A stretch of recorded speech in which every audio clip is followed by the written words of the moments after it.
What is up, everybody? Solomon here. Super excited to be with Genfinity, interviewing a multitude of projects across Web3. Got quite the legend here with us today. We're going to be diving deep into trade finance, tokenization, real-world assets. We have Billy, who is the executive director of the XDC Foundation. Thank you so much for joining us today, Billy. I always like to start these out with, because we have a little bit of a diverse audience here, give us a little bit of an introduction of yourself and your role within the XDC Foundation as we kick off. Sure. Well, hey, it's great to be here with you guys on Genfinity. Thanks, Solomon, for having us here. You know, it's been a long time now. It seems that every day goes by more and more, longer in the tooth in crypto. And, but yeah, I had entered, I think like a lot of people, just really interested in the technology of blockchain itself. And, obviously the opportunities that the industry, kind of laid out there for us as an alternative. And I love the fact that in this time, it's really become, a much larger kind of asset class unto itself. And, just a technology that is bringing innovation to a lot of different areas and disruption. And so for me, a lot of my background originally was in manufacturing. I've spent over, 20 years directly in manufacturing, another 7 or so in consumer products. And so I was doing a lot from the SME side of things where, I was dealing with traditional banks in local markets, regional markets. I was also moving product, importing and exporting, both B2B and B2C.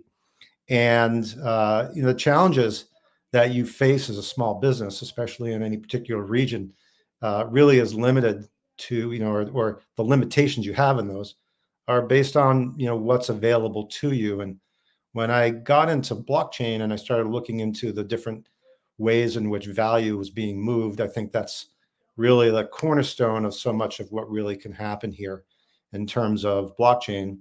It really, for me, came down to what can this technology do to help businesses around the globe, especially in my particular circumstance. And so when I found the XDC network, they were really very much rooted in trade finance and how to really solve that problem. And I really kind of hooked into that and thought, wow, okay, this could be something that I work on that would have made a difference for me, when I was in business before.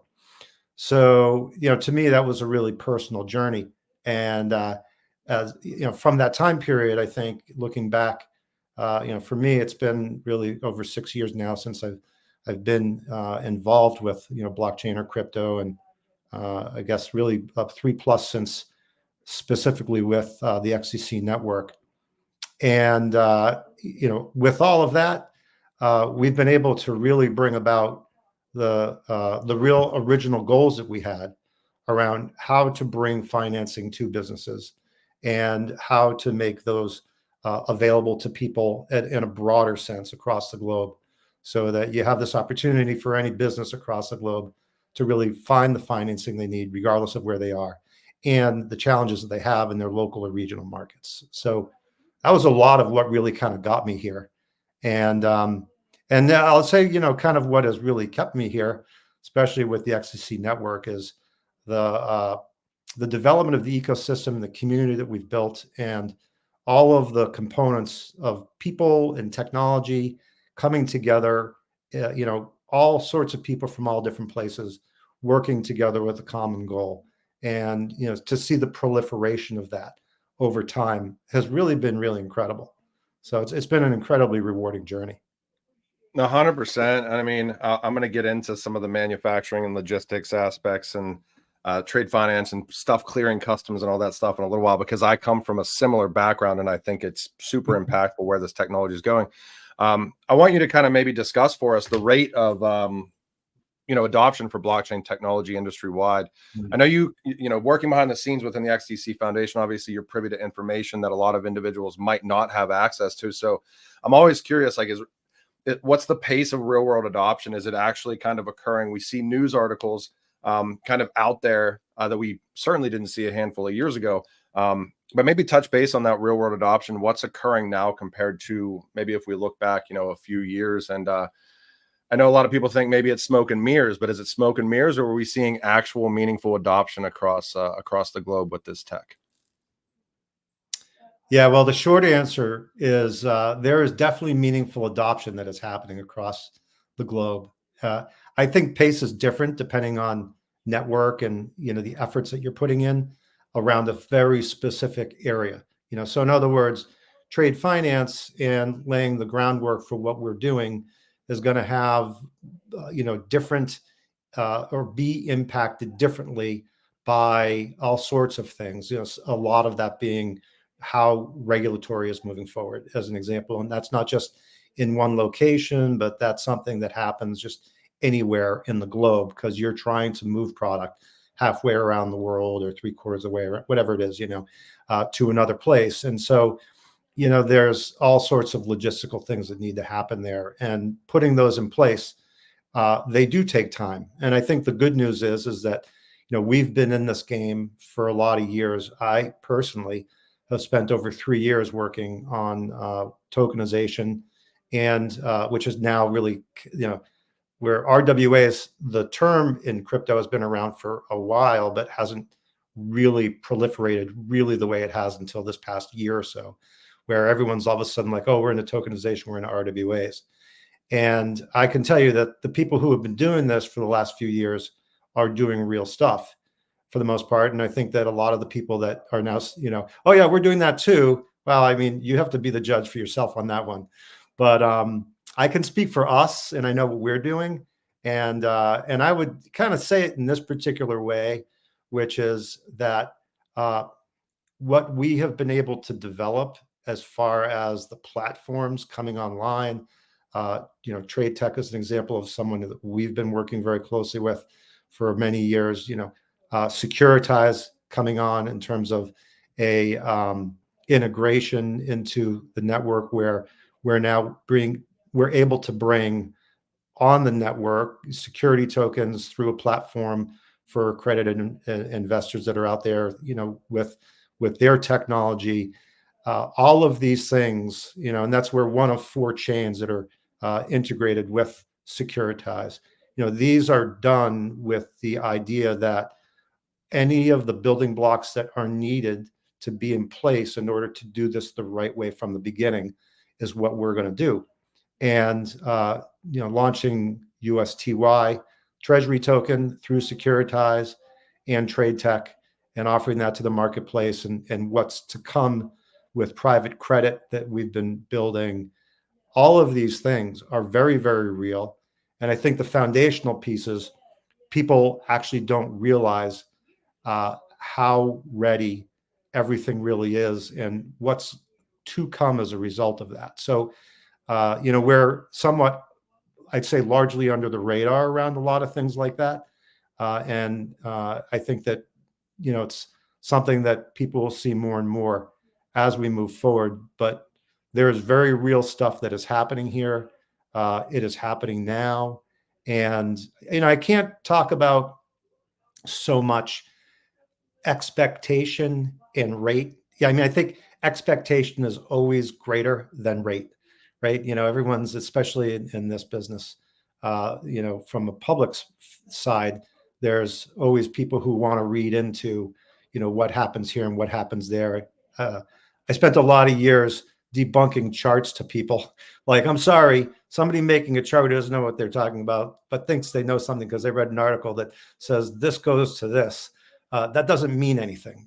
There's so many things that have to happen in order for entities to come together and enterprises to commit. But it's real, it's happening, and it's right in front of us at this moment. So it's a very exciting time.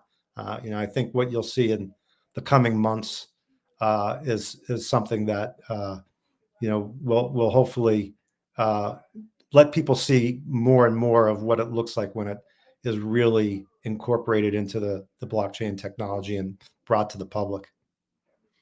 Yeah, I mean, you bring up an interesting point too, because when you're dealing in an industry such as like trade finance and even going back to like supply chain and logistics and digital documentation, all the other stuff that surrounds that, I would imagine, and for some context, there's all sorts of numbers that float out there with what the trade finance gap actually is. We see 3 trillion, we see 5 trillion. But all of these different types of, industry verticals are dealing in different jurisdictions. So I would imagine that there's different red tape that has to be kind of gotten over when you're dealing with every single jurisdiction out there, and just to make those connections and build up the trust. 5 years, of trust building has got to be quite the exercise to start seeing meaningful things adopted and actually going live. Can you maybe talk about how important that trust is to build up with the partners and enterprises that the XDC ecosystem works with? Yeah, I mean, I think there's nothing more important than building that trust. I think that one of the things we've done, and what you're alluding to, I mean, we've really, we've been since June of 2019, we went live on mainnet. So we've been a reliable operating network for, that entire time. And, from the perspective of what it takes in order to, bring institutions on board, I mean, there are external factors that have happened within the industry, let's just say, of us. So, obviously, FTX is a good example of that. When something bad like that happens in the industry, people start talking about, well, trust is broken for 5 years. And now I always look at it as that's a recency bias that goes on, right? So there's always something around the corner that's going to change. Bitcoin ETF coming live finally is a good example of that. So I mean, from 2022 to 2023, 2024, you had this this terrible thing that happens within the industry on the what it seems to be terrible, and it is when people are injured or hurt, and things aren't done properly. That's not the way anything should be done. But we can't control that for us. We can only control the things that we do. And so, everything that we've worked on has been about building trust, working with institutions that are within the general public. Trade Tech is an example of that. But, they're an entity, they're a fiduciary, a fintech, they have all sorts of requirements that they need to meet in order to do anything, within the public domain for their business. And, they're working with us because we've built a lot of trust with them in terms of what it is that we can provide and what we can do on the technology side. We work very closely with them on, how we can do what we do in order to enable them to what they do. And they're doing the same on their end. And, part of that, and, how Securitize came about was, these are the things that we need. And we went out and made it happen. So, as we do that, and you have reliability, and today with the way public networks, I think, are really now becoming the kind of trusted space for people to operate in. I think there was a time period where that was a question, and now you even have really, like Carlos over at Securitize, has a very strong belief in public networks, and the XDC network is a public network. We have upgrades that are coming, and we have always kind of played in that private public environment, permission and permissionless. And so now we're really looking at with our upgrade, and we'll probably be talking about this coming up, but really the opportunity for institutions to have whatever privacy they do need in private subnets that are coming on board with our 2.0, among other security features, and ways in which cross-chain swaps and different things can happen, contracts easily moving back and forth, applications being able to operate with each other across these. You have an environment where any institution can come in and choose how they want to operate on the network, any information they want public, anything that they don't want, but people can see what's going on, and the ability to be able to grow with that and build trust is really important. And, I think that we could talk about that, obviously down the line, but I do believe that this is the single most important factor as it relates to institutions. And there's also a kind of a grading maybe of like what institutions are going to come on initially. Banks, while they're interested in being in blockchain, they are slower to come in. And as they're doing it, there are certain factors that are going to be important to them. It's different for every institution. So, you have to kind of, like, for us, we've really started with a lot of, non-bank originators and fintechs and others that are, really disruptive in what they're trying to do. And that trust being there, the reliability of the network, the way we support them with the technology, all of these things matter. So it's number one in my book in terms of, and that, as it relates to, people talking about originally, well, we're the fastest network. We could do so many transactions per second, or finality is this or that. All of those things in any industry ultimately become a commodity, and that's all that is. Like, that's expected. Boo-hoo, who cares, right?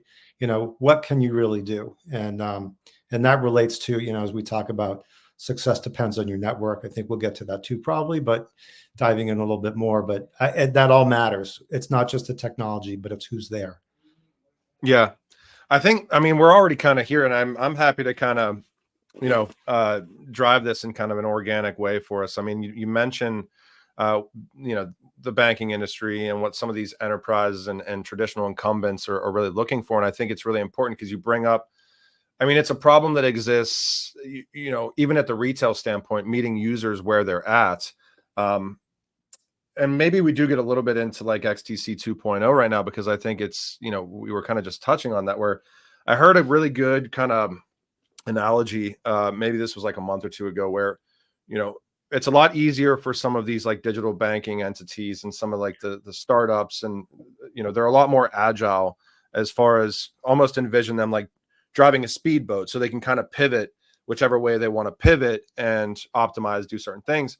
And then you look at the traditional banks and industry and enterprise, and they're not driving they're not sailing a speedboat, they're sailing a huge ocean vessel. And it's like, to be able to turn a huge ocean vessel takes a lot more, and it's a little bit, it's a lot longer. And I think it's important, and I consider XDC 2.0 as helping them to, steer the ship in a way that makes sense, in a time frame that makes sense for them. So can you maybe touch base on what subnets offer, as institutions want to come in, as enterprises want to come in, as the banking industry wants to come in a way that makes sense for them and makes them maybe a little bit more comfortable to adopt the technology at their time frame?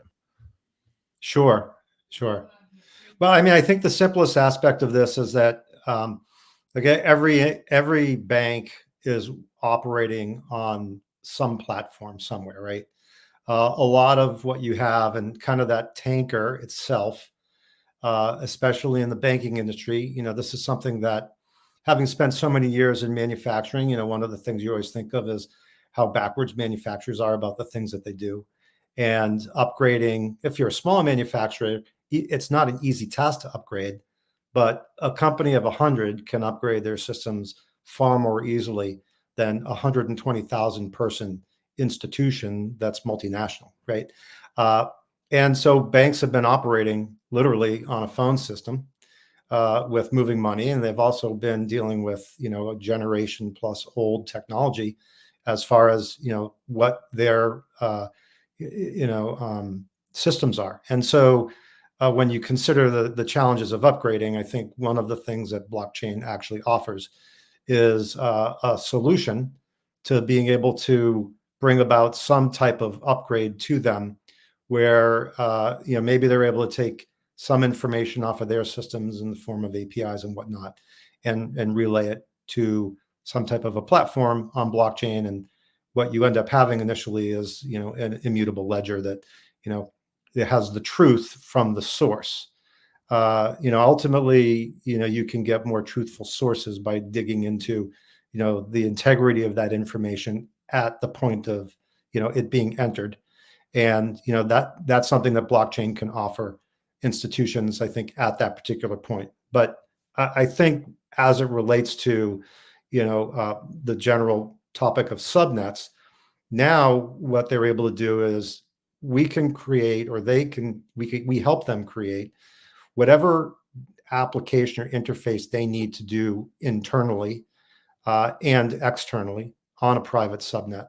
It's something that they have control over. They want to have their own master nodes, they want to have their own confirmation they want to have their own coin, even if it's just a matter of like having people on board in a particular jurisdiction that they say, well, we're in the European Union. We need confirmations to happen here in the European Union. They can set those, it's all within their control. So now what you're doing is you're taking to what I think an institution looks at as their own centralized way of doing business. They have some measure of control that they want to have. They're still a private institution, and it's up to them how they operate. It's the blockchain, which is decentralized. What they want to do on their private subnet is really up to them. How they can actually then do that is with private subnets. We have features. There's a few different levels of what's happening with the 2.0 upgrade. And I think that people, when I think about things, I read news about, Cardano has a new upgrade or something like that. And, they talk about, how much fanfare there is around, these different upgrades. I don't think really people understand, we're not as widely known as Cardano, but, the impact of what we're doing on these upgrades is no less important for what's happening within our environment. And so, you look at the ability for institutions to control what they want to control and share what they want to share on the public side. That's actually done through a couple different ways. We've got, two aspects of this are what's called XDC 0 and XDC swap. XDC 0 is really, ultimately a way of through endpoint contracts and smart, this essentially the base of a smart contract. You're able to, relay information from, one chain to another, whether it's public chain or it's another subnet within, the system. There's this interoperability, where you have checkpoints where, what information is coming. You have relayers in there, which, move the information. It's highly reliable, and it's something that is the base of the movement of information, contracts, and anything that you want to do on the network. And kind of built on top of that, XDC swap allows anyone to create whatever token they want within their system for their own utility, and they can move that seamlessly to and from the XDC network. You can have this something, be something that goes from a DEX on one chain to a DeFi environment in another, or application in another. You can have them tradable against each other, and now you're bringing together this whole ecosystem where things happen very seamlessly, just in terms of the ability to create and move that value amongst all of those chains. And so I think this is a real game changer for what you're seeing in terms of the ability for institutions to come on board. We definitely have already people lined up that are, very, very well-known entities across the globe that are, looking to set up, or in the process of setting up, or make commitments to setting up, some of these subnets. And I think as we start to see that happening, the opportunity for businesses to kind of like shed a little bit more of their concerns and move over to blockchain technology with a little bit more of their technology side, I think is really, I think it's really right there. So, the other aspects of 2.0, and this is really what we had talked a lot about. It was in our original white paper around this, which is really around, bringing like Byzantine fault technology to, consensus mechanism, and being able to bring more of what we call a judiciary, where, things that are happening on chain, and with a node, if there's any type of, nefarious activity that happens, there's slashing mechanisms and ways in which we can, bring greater security to the network. And clearly, that's a big trust builder with institutions when we're, discussing what's going on. They want to know that, these things are in check, and that obviously any network that you run, you always have to maintain a level of security on, and you need to ensure, especially if you're in trade, that instruments and, funding, finance, all of these things are protected.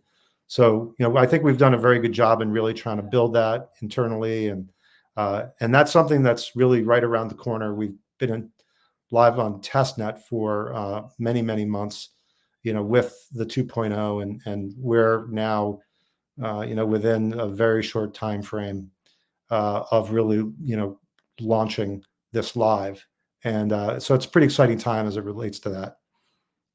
Yeah, and I know, I've had the opportunity to interview Quincy, obviously one of your guys' kind of Yeah. leading software developer advocates, and he's super excited about kind of the seeing is believing aspect with what these institutions may be able to come on board and like you say, building out solutions for themselves in a way that makes sense for them, meeting them where they're at. So when it comes down to that, like he really kind of focuses on like the auditability and the data provenance aspects, like where these enterprises or these banking entities can start coming on and trialing out the technology and actually seeing in real time the effect that these types of things are going to have on their industry. I mean, is that kind of a correct assumption there, that's obviously a super important aspect to these subnets and what these entities are going to be using them for?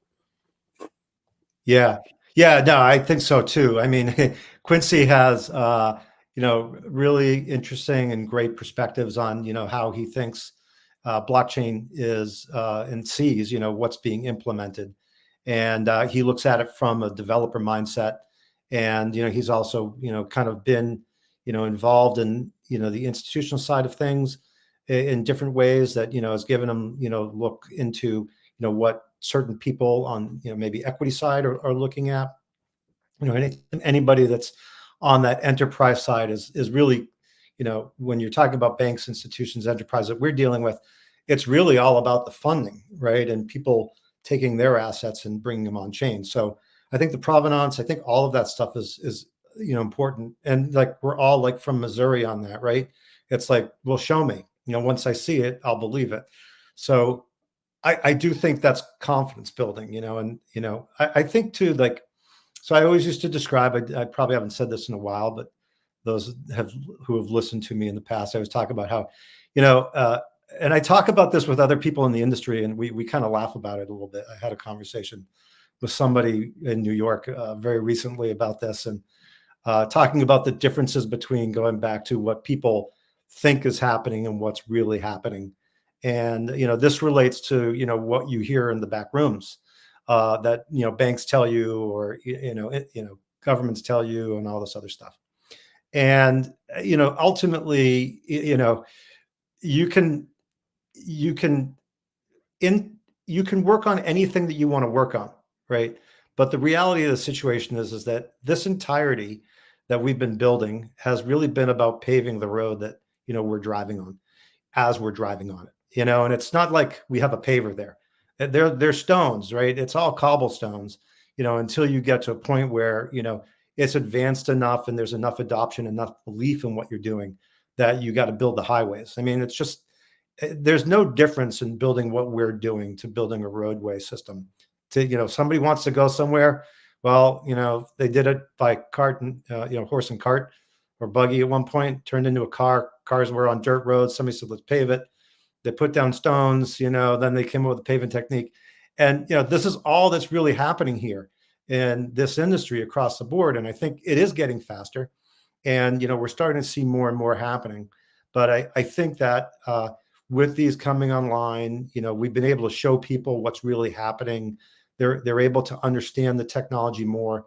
And you're also getting in some of these institutions, especially with, maybe some of these, you're seeing things with like MiCA and other things passing in Europe that give institutions a sense of confidence that they're moving in the right direction. I mean, anything that any industry drives is always going to be difficult in its own way for investment, right? So you have an institution that says, I'm going to make an investment decision in doing X, Y, or Z. What are my criteria? Well, I mean, most industries already have the regulatory stuff already hammered out. That's not a question. But when it comes to blockchain, nobody really knows what's going to happen. So when you have things like MiCA come out, it gives industries confidence and businesses in those industries to say, I don't have to worry about that anymore. I can understand what the landscape is going to look like. So now let's see what the technology can do for us. So I think all of those are confidence builders. And I think those are part of the show me state. And then, as you incorporate the technology that matches that, they're able to trial it and see.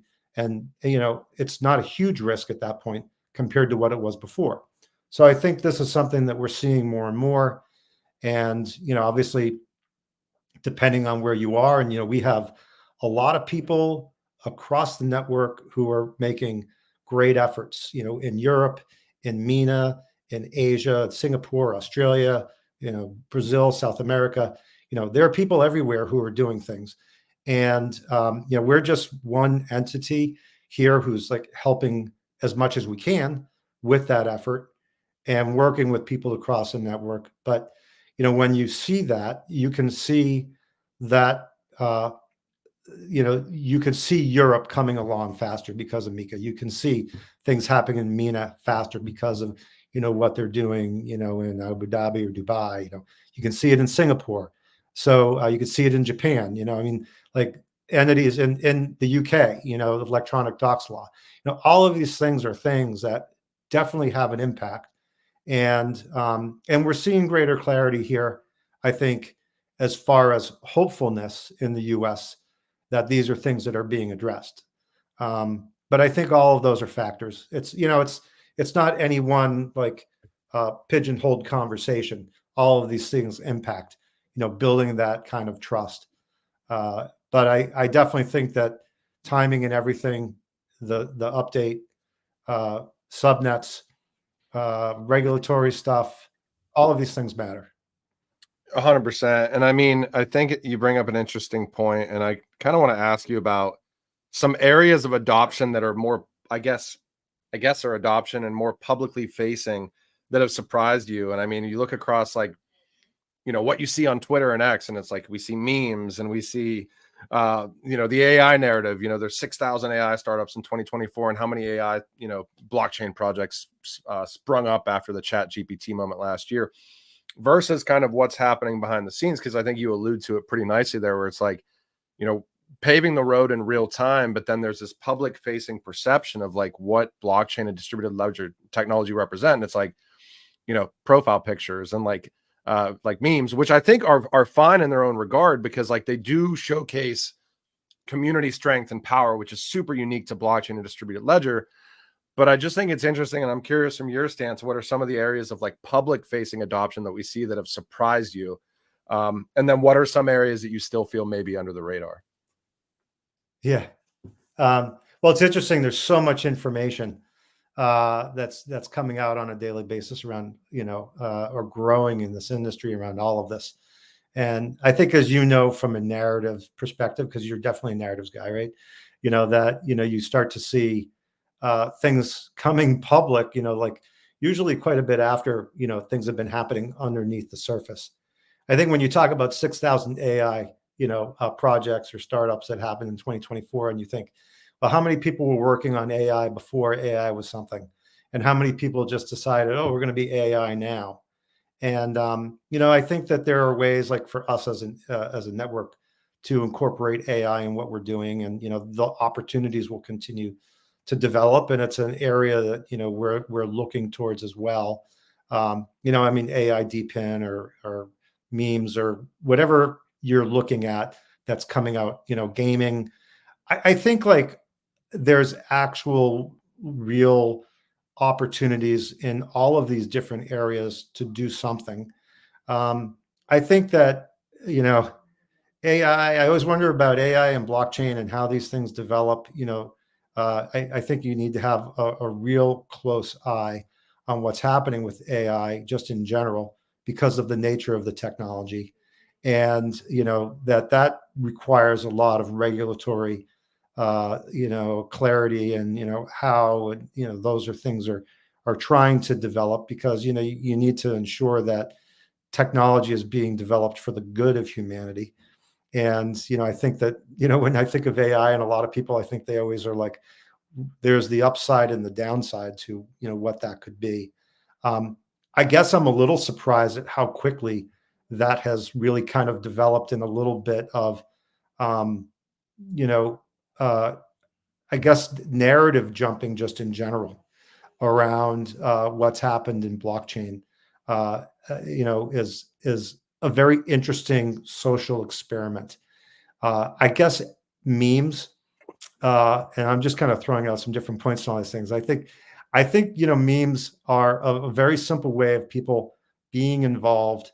That well, aside from the fact that they have, for whatever reason, been the actual thing that has driven a lot of what's gone on in this market with people, I think draws immediate interests to the most basic thing that everybody wants, and a lot of people have come into crypto for, which is, they want to have long-term security, and they think that that's their way of doing it. I'm not it's not anything that I ever comment on or anything like that. It's more of I think that that's a pretty obvious position people have, and so I would love for what to happen is for more people to really look at what are the things that blockchain has to offer for long-term stability of our existing systems. We've got real challenges when it comes to a lot of different countries, not just the US, with deficits, debt spending, and you've got BRICS coming on, and the de-dollarization, and all these different issues that are happening. And I think that, to me, on a large degree, I'm more surprised that maybe people haven't really, they talk about it, but haven't really hooked into it on the retail perspective from a position of what can blockchain actually really do in order to help solve the issues, not the idea of, well, we're going to have this crazy reset, and all of a sudden it's going to be blockchain, and it's the only thing that's going to be the money of the world. I mean, to me, that's just like, that's not how this thing develops. Nothing ever developed that way. We've had email for decades, and we still have like snail mail. So these are all things that will always be a part of what we have. So for me, maybe it's a little bit more of a hopeful, right? But I do think that tokenization, to me, is the real way for me to exchange value to you today, now, in this particular moment. And it takes time for this to happen. And the U.S. Treasuries are a good example of it. I think that when you look at what's happened with regional banks in the past, and not so long ago here, where a lot of businesses have a lot of money within the system, and then the system shows cracks and concerns, and so there's flight to safety. So these are the reasons why USTY were created, and opportunities for people to really come into who are actually in the digital space, to be able to seamlessly and effortlessly put their money somewhere that's trusted, and or they feel is trusted, and that they can move in and out as needed. So I think this is what the future really is of crypto in a lot of ways, the RWA space, and it's a lot of the reason why we focus very heavily on it. Yeah, no, 100%. And I think, for those of us that have been paying attention behind the scenes, this stuff certainly, like I remember seeing like proof of concept things like 5 years ago that now we're kind of just starting to see like inklings of stuff starting to go live within these traditional industries. And it's like this, it's not like we're like, and you bring up an interesting point, because I think it is a narrative that we've seen consistently where it's like there's just going to be this great reset.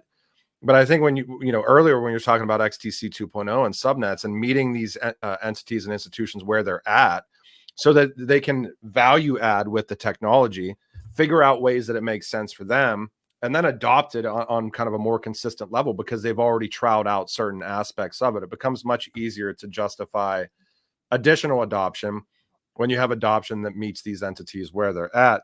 I think one thing that is unique though, Billy, is community. So when we get into areas of the tech that you're passionate about, I think we touched on that, but maybe touch a little bit on how blockchain is unique from the community standpoint, because we don't see this like, it's not like I don't change my profile picture to a banner of Microsoft or Gmail or, some arbitrary company just because I'm like a fan of what the company's doing. And it's a totally different mindset when it comes to like blockchain and distributed ledger. You have like all these communities that just like, kind of self-organize, and I would love you maybe just a little bit of your thoughts on it, because I think it's interesting. Yeah.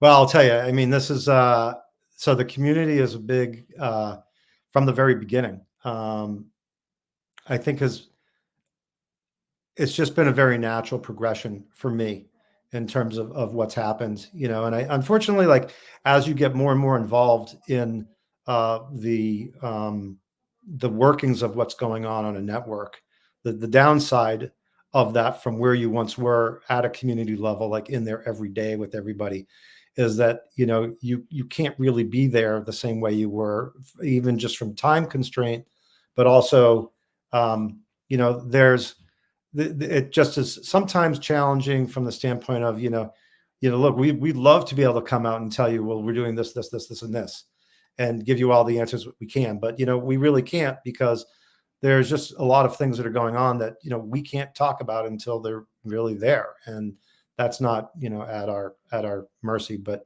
it's not at our discretion, I should say. We're at the mercy of what others want to do. But like, here's really, I think it's very interesting. I've put a lot of thought into this because I have been a community builder for a very long time, and I think about how people get together initially.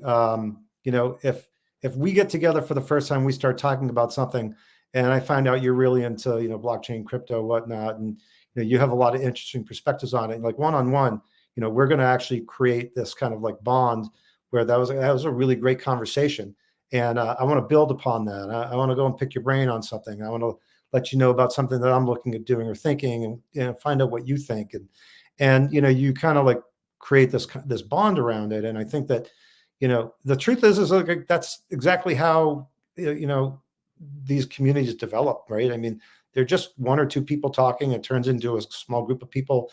Then it turns into a bit of a movement. You get a dozen or more people, all of a sudden they really believe in something, and at some point in that particular like growth cycle, that kind of cornerstone group, the nature of somebody in that group really comes about, as far as who are we, how are we connecting, you have different people coming in, and some that listen. I guess I was always like the voice of reason, as people tell me. So things are going on. It's like back in 2018, I remember people, all they could do was come in the chats and talk about how crappy the project was, or what was going on, or this wasn't going to happen.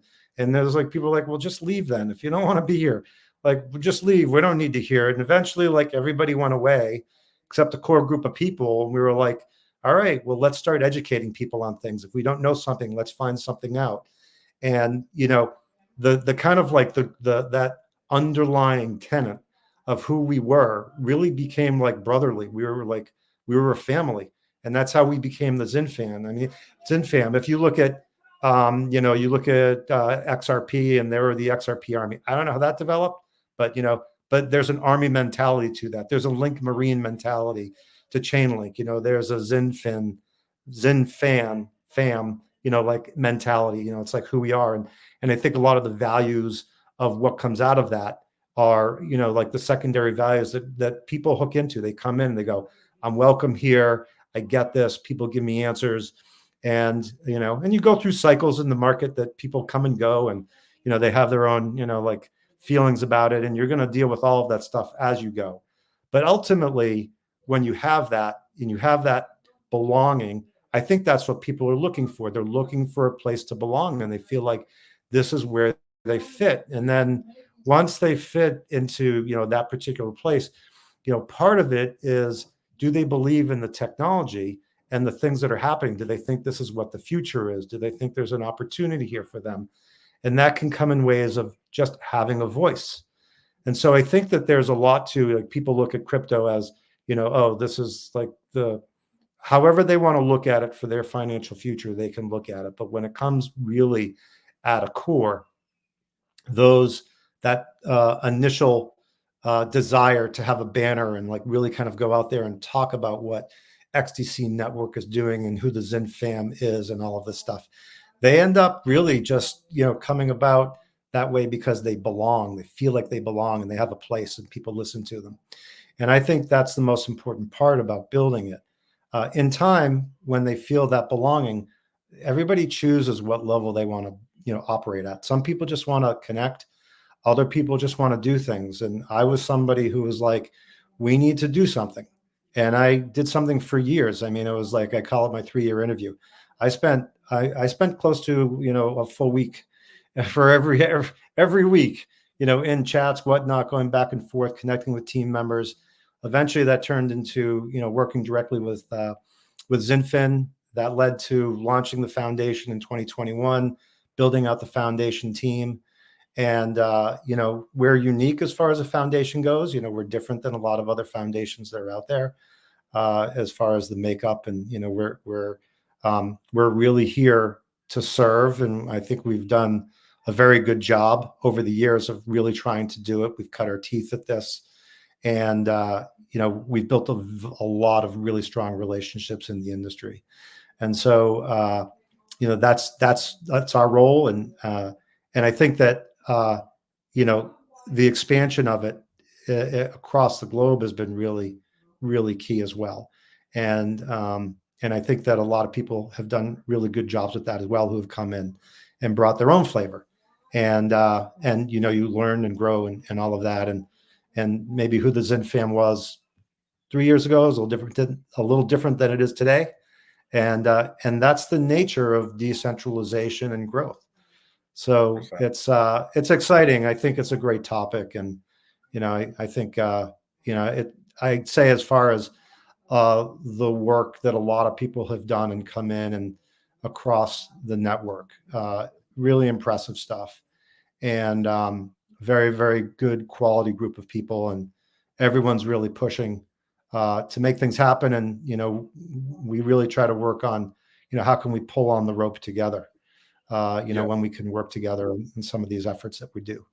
And, we have efforts that we're undertaking now with accelerators as an example. And that's a big shift investment and a really great opportunity with some of the things that we're doing in terms of, the growth of the network. So, yeah. So this is, these are 4 of the, accelerator programs that we have going on here with incubators. We've got people who are driving these across the globe. We've got more coming on. This is a multi-million-dollar investment by the network to really go out and drive high quality projects towards the network and really trying to do this in different areas. We've got people who are focused in different, areas, AI or DeepIn or things like that. But, we have also more coming on, things that, the foundation has been more involved with. And, these are going to be things that are focused around real world assets and really building out the ecosystem that we've been working on within the RWA space, to a much, much greater degree. And so it's been really exciting to see this. And, these are all things that I think you're going to see as time goes on, really, kind of growing the network in a way that, it's so much more complete over time as far as an EVM compatible enterprise focused smart contracts, platform. This is kind of who we are. I think I alluded to, success depends on your network. And, this is something not just to the technology piece, but it's the people who you work with. It's the nature of who you are. It's the things that you bring to the industry. It's how you do the work, and it's how you support each other to make it happen. And I think that, what we're going to end up seeing here is, a lot more development and focus in all of these areas, that bring opportunities that a lot of people are looking for, whether it's, DeFi or AI or anything else. 100%. I think it's interesting, and I know we're gonna run out of time. I'm happy to go over a couple minutes with you here, but maybe Sure. I'll wrap a couple questions together. I'm always curious, and this is literally just kind of a random thought that I've had before, where it's like, we talk about how long it takes some of these traditional enterprises, the banking industry, things like that, to adopt new technology. And let me preface it this way, and then I'll kind of ask the question. So my thought process is always like, are some of the industry participants that are here now that have been here for 3, 4, 5 years with reliable mainnet, with no downtime? You mentioned enterprise capability, EVM, trusted, things like that.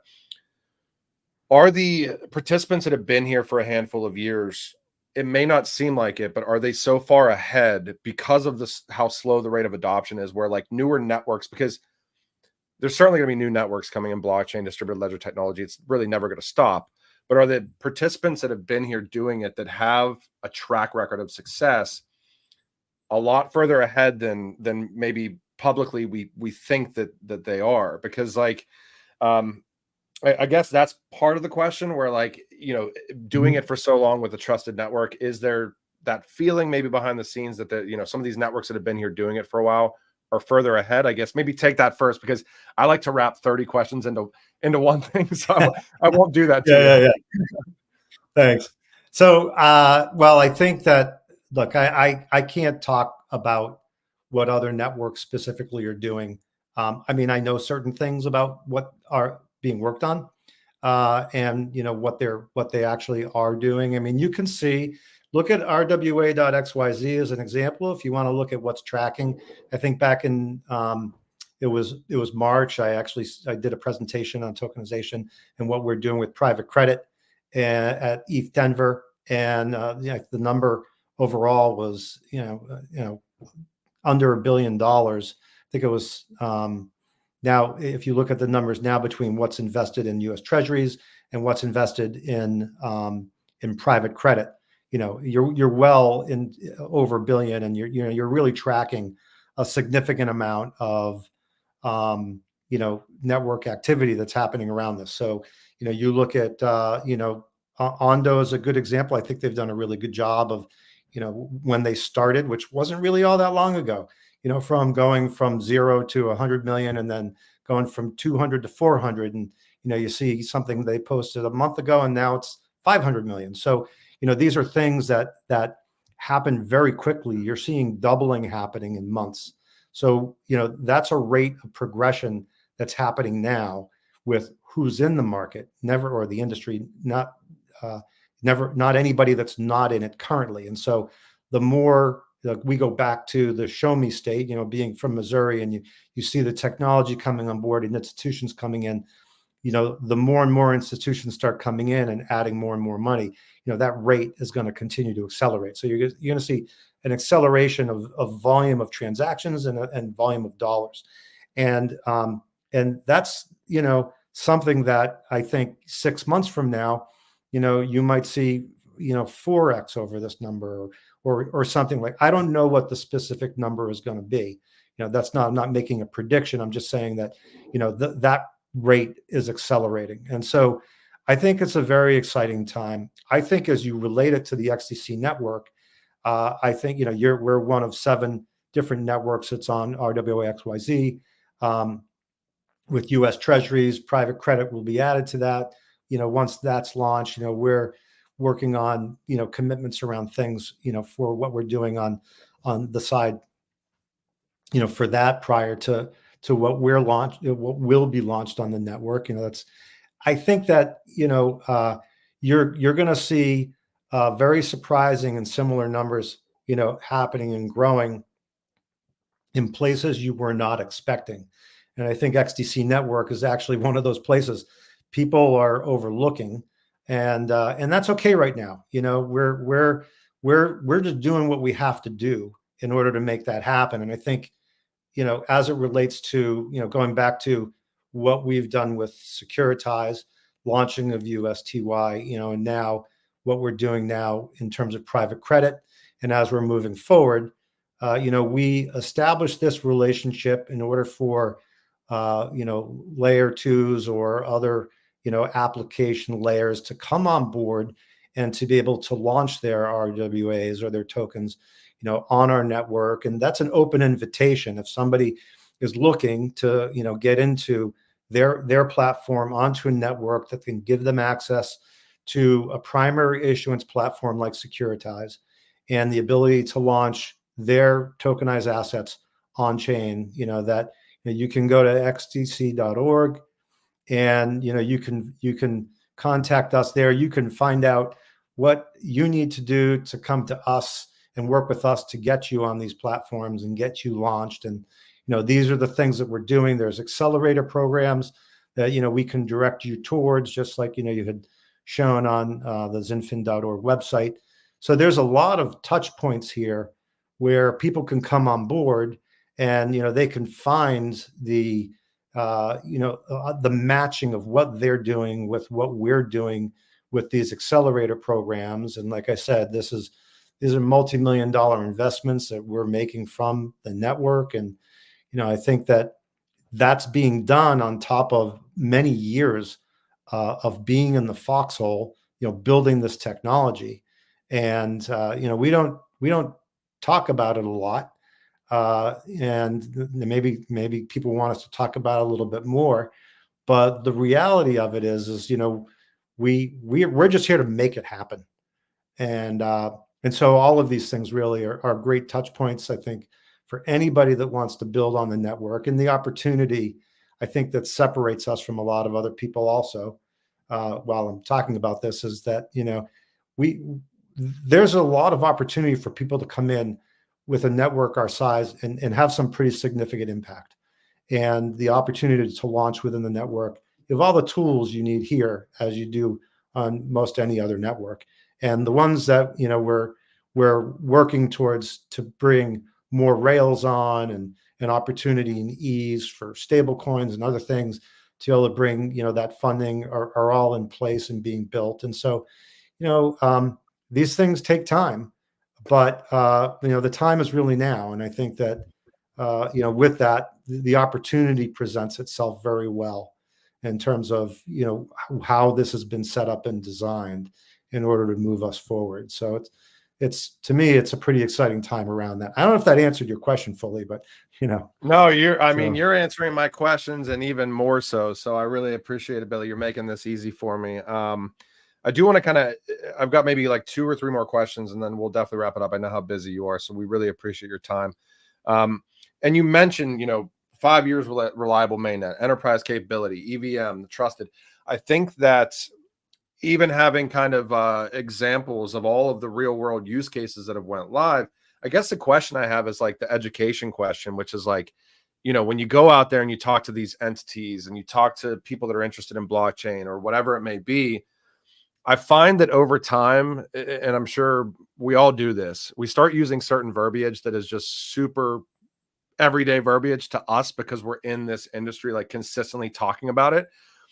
There's a meme out there that's like this guy sitting at a table in a restaurant, and he uses the word distributed ledger technology instead of blockchain and crypto, and he smells the wine glass, and he's like, yeah. Do you experience that stuff when you talk to these entities? How do you engage with them in a way that they understand, and how much does it help to have that track record of real world use cases going live when you do get into some of these discussions?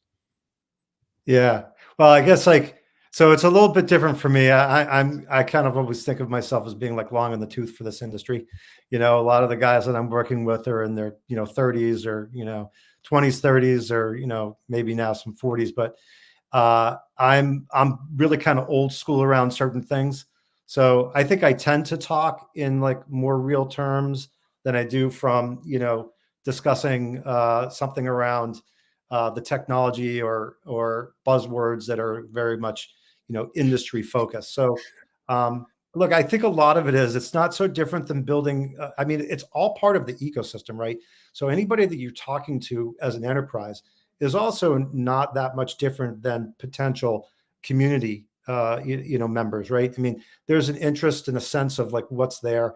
And I think it's listening, really. So it's about talking to somebody about understanding like what they know about the industry, not assuming anything, asking them questions about what do they know about us, what are they trying to achieve, and then like you said it very well, which is like meeting them where they're at. So I think that we try to have like real conversations with people, and really discussing what there is that we're doing that we think can make a difference for them, and not assuming anything as a result. And I do think though that what's happened in a lot of these organizations is that you see, hiring of positions in blockchain where people are, they were into it, they got into blockchain, they're pushing for it at the upper levels of these institutions, and they're getting the ears of people who've been around for a long time who are saying, we're either going to find our way into this industry or somebody's going to replace us. And I think that's a perspective that intelligent people will have regardless of the industry that they're in. So I think we really try to bring that conversation to people in that way and try not to assume anything. And it's all about follow up, right? So how did that go? Did it make sense? And even like, we have you're showing trade tech. We were on a call earlier today about something, and we were talking about ultimately like how long we've been working on this, and the things that we're doing. What is it that we're bringing to the market in what way, and what are the things that we need to identify differently, perhaps based on some people that we're talking to. So those are all like real ongoing conversations that happen on a given basis. And, the result of all of that, typically at the end of it all is, you have a better, stronger, clearer relationships with the people that you're working with, and greater clarity about how to move forward with it. And to me, it's a process. And the better you do that, the better acceleration you have. So I think there's a lot of really positive aspects. I mean, you're right on with that. It's a very good question. Yeah, and I mean, before we get into what the future holds for XDC and any forward-looking statements you might have, I want to make sure I didn't miss anything with milestones thus far, projects thus far, partnerships thus far. I know we touched base on Yield Tech, Trade Tech, Securitize, SBI. I mean, there's a lot of massive kind of announcements that you guys have come out with, and real world adoption, obviously. So is there anything that I might have missed there? Yeah, I mean, I just a couple of things I'd mentioned. There's we've got XDC Trade Network that's been working. They're a layer two application layer that is looking to bring trade docs through mLetter. They're doing stuff now with POCs. We're seeing stuff happening, down in Australia with that, and the efforts that are being done down in XDC Australia. There's, I think, trade trust is at the cornerstone of that out of Singapore in terms of some of this documentation piece and the suite of products that are being done or put in place to, make these things happen. You're seeing SBI, XDC, APEC working towards putting together, transactions on Corda using, the bridge, created by Impel. And I think that, these are all ways in which we're seeing the transfer of value from the public network to other networks like Corda, and, what we're trying to do over there in terms of, R3 and what they've built. And I think that there's a lot of things that are happening like that. There's a lot of things that are happening in Europe in terms of, the development of some high profile, real world businesses that are really interested in what we're doing and, making commitments to the network. And it's very exciting to see. And, the growth of things happening in LATAM. So, I mean, I think there's like a lot of things that are really happening across the network. And like I said, there's a lot of people doing a lot of things. And, it becomes the great sign, I think, of a strong network is when you can't possibly talk about all the things that are happening on the network, because so much is happening, it's impossible to know, Yeah. So the example I wanted to bring up earlier was, and before I forget, so you mentioned that you have a background in manufacturing, and I come from a similar world there, and I just think about like the OEM aspects, and especially whenever you've got parts that are coming in from China and other areas of the world. And I remember especially the 2020 time frame, logistics times, went through the roof. Like we used to expect, I think 6 to 7 weeks from China. And it literally got to a point with certain parts of manufacturing that we use, like Honeywell parts and other stuff, where like they wouldn't even give you a date. And that wasn't because it took longer to ship things across the ocean.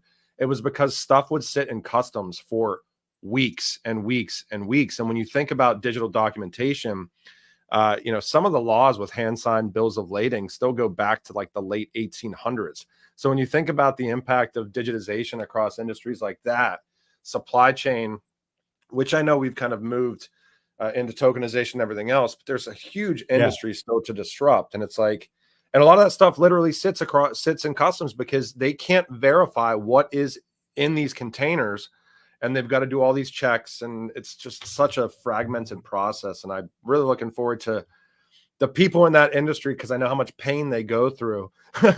Because you almost can't. I've been there, man. Yeah. I'll tell you, I had an experience. Sorry, I'm going to extend this just a minute here, if that's okay. But sure, I had so I was in the cycling industry. I made merino wool cycling jerseys for many years, and I was distributing all over the world. I had a shipment that was going from China to Germany, and it was for a show, and it was a company that was looking for this, and I had my suppliers, I had my everything lined up in terms of shipments and all of that stuff, and they wanted to use their own shipper. And I was like, "Are you sure about that?" And they're like, "Yeah, this is how it has to be." Well, they lost the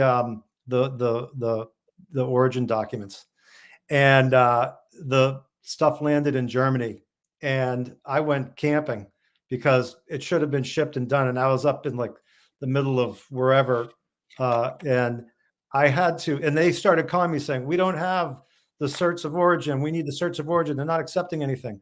And at like 11:30 at night, because they were in Germany, or I had to like get in my car and drive a half hour to a dirt road where I could get phone signal. And I had to call like ministries in Germany that I had no idea who they were to try to resolve this issue. And I think back to that example. I mean, eventually it got worked out, and a few days later, they were all pissed at me, even though it was really their issue. Everything else is, I've never had anything happen like that, but things like that do come up. And I keep thinking to myself over the years, if documents were digitized then, and you had a digitalized system where somebody could get on, they could see the records, they could see everything right there. They knew everything that came in. They knew where it was made, all of the documents. It couldn't move forward into the next, in that contract unless everything was already there. The things that blockchain can provide, that problem never would have happened. And, with trade itself, people have electronic bills of lading, which are really the document that shows the value of what it is that you're shipping. If you hold that document, you hold the value, you own those goods. Well, it's a piece of paper. I can make 5 copies of that. I can send it off to 5 different financiers. Somebody has that as collateral. The other guys don't. I could have gotten 4 or 5 times the money. And, there's just a lot of, fraudulent things that happen as a result of that in the business because of, it being a paper business. So blockchain, I mean, like, that solves all those issues, right? I mean, it's a huge problem. Yeah, I mean, it's almost comical that that we're not using the technology that's going to literally solve the majority of issues from a logistics standpoint, for not just manufacturing industry, but multiple industries. I mean, look at CPG and consumer packaged goods. I mean, I'm sure this happens everywhere. Anything that's moving across jurisdictions, it's happening, and it's just wild that it's something that's like seems so simple, but then you start getting into the weeds where it's like, okay, you've got cross jurisdictional aspects that need taken care of. There's maybe some intricacies there, and it's like it's still like it's occurring. The real world adoption and the technology is going to occur, but it's like it's just such a simple like use case where it seems like a no brainer just to inject in like right now. It is, especially with how many hands those papers go through, and when you have originating, you have the banks on one side. You have the banks on the other. That's the financing side of it. But then you got like 40 different people involved in the middle. I mean, it's it's pretty crazy. So I think that it's not a simple problem to solve. I think it gets solved on the money side first, and then those things trickle down. M-letter is an example of some, an effort to have this be universal. I mean, you start with only a couple of different jurisdictions that are actually using it, and you're building to 7, you're building to 10. These numbers like grow very slowly. You think about how many countries there are in the world that need to adopt it in order to have a standard, and shipping lanes, and different entities that control those shipping lanes in different parts of the world. They're not connected with other shipping lanes and suppliers, and it's really a very disparate industry in a lot of ways. And I think those things will take time, but the financing of it is here and now. And I think that Yeah. that's really key. And a lot of those, fundamental, blocks are being put down. The foundations, they're all really built here. So Yeah. that's actually a very exciting place to be. And, we've stayed very true to who we are around that. Well, you mentioned So, M-letter and Mika, so maybe I won't get too into the weeds with regulatory clarity here, because I think we are starting to see kind of some slow moving aspects that at least provide some level of you can move forward in certain jurisdictions, and hopefully we see more of that. I think that that's certainly a bipartisan issue. I know that we've got election season coming up. yep. But I'm curious from your standpoint, Billy, because I've taken up a lot of your time, and I really appreciate it. These are always such No worries. interesting conversations. If you could maybe give us your thoughts on the future for the XDC ecosystem from the foundation's purview, or maybe just the industry as a whole, and maybe lead us out here. Sure. Yeah. Well, I'm really, I mean, I'm very bullish on who we are as an entity in terms of, and I really should say the network, who we are as a network. The network is, it's kind of its own thing. Foundation is one thing. Like I said, we've got different entities across the globe that are doing a lot of different things. I feel like we've been overall very focused on what it is that we're bringing to the market. And, while we're expanding on that now with some of these accelerator programs, as I talk to the team a lot about, we eat RWAs for breakfast. That's who we are. And the focus of what we're doing is about, really bringing on more and more assets and tokenizing them on the network. And this is definitely happening, and it's going to happen at an accelerated pace as we're moving forward. We have some really exciting stuff with another incubator coming on. We're going to really kind of create with them the true, maybe one and only, like RWA accelerator in the world. We're going to be doing that here on the network. I think that this is really a very exciting time with everything that we already have in place, because it's not like, oh, this is what we want to do. This is what it is that we are doing. And, that's something that people will see, relatively soon. And I think that, the opportunity to bring high quality projects that, are yet to be built or are being built, and to kind of like really be able to select, with some of these incubators, the best of the best in order to come on is a really, really exciting, opportunity for us, especially with what we've been built. So, or what we've been building. So I feel really, really positive about what it is we're doing. Whatever the noise is that happens in the industry on a day-to-day basis is nothing but noise. That doesn't stop us from what we're doing. It doesn't change anything that we're doing. We just keep doing what we're doing. And for that, I'm really positive. We got a great team. And, I think that, we're always looking at what we don't know and trying to figure out what we can do with that. It's not, we don't come in here like we're experts at what we do. We're just a bunch of people that come together and want to make something happen. There's a ton of dedicated people, within the foundation and across the network that are really working very hard at making that happen. And I think we've also, more recently in 2024, the kind of proliferation of growth and development that's happening in cross project kind of, projects that are application layers working together, looking at what are the things that challenges they may be running into, what can we do to resolve them. We've done a lot of work around RPCs and, making the network easy to build on, bringing better documentation. There's a lot of these things that have been happening over time.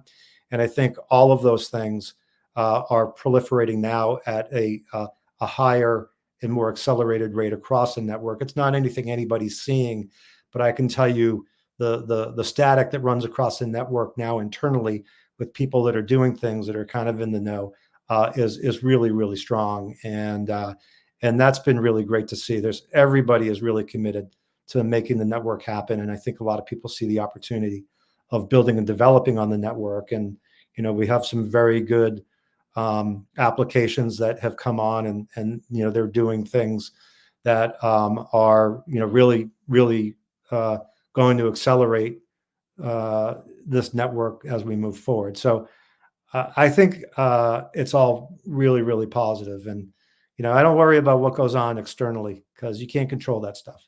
So, we just focus on what we can do. And, so that's just generally my position on that. And I'm not sure. Was there any other aspect to the question you asked? You were looking for me to answer? No, that was great. Yeah. And I mean, there's a lot loaded up here on the screen. So let me make sure I preface and say, if you guys are interested in checking out all things within the XDC ecosystem, feel free to go to xdc.org. You can check out the accelerators at zinfin.org/XDC TAC Accelerator TAC Program, tradetech.com, yieldtech.io, securitize.io. We can go to xdc.au. We can go to the Tenity program, which is going on right now. If you guys want to do some deeper dives into XDC, just type in XDC on genfinity.io. We have tons of articles. We do the biweekly updates, obviously supported by the XDC Foundation. There's a ton of information here, guys. And Billy, shout out on rwa.xyz. I was not aware of this site. This is something that I am probably going to be digging into consistently. This is a fascinating site. You can see obviously Securitize right at the top of the list here as well. And that being said, really appreciate your time today, Billy. I thought this was a great interview. Hopefully we can do another one of these in the future, especially as XDC 2.0 goes live, meeting the enterprises, the institutions, the banking industry, whoever it may be, where they're at with the subnet aspects. That's going to be really exciting. And hang out with me here for a second as I end this stream to make sure everything uploads. And for those in the audience, thank you guys for watching, listening, and we'll see you guys next time. Yeah. Hey, thanks for having me. This was great. Love to do this whenever we can. Take care.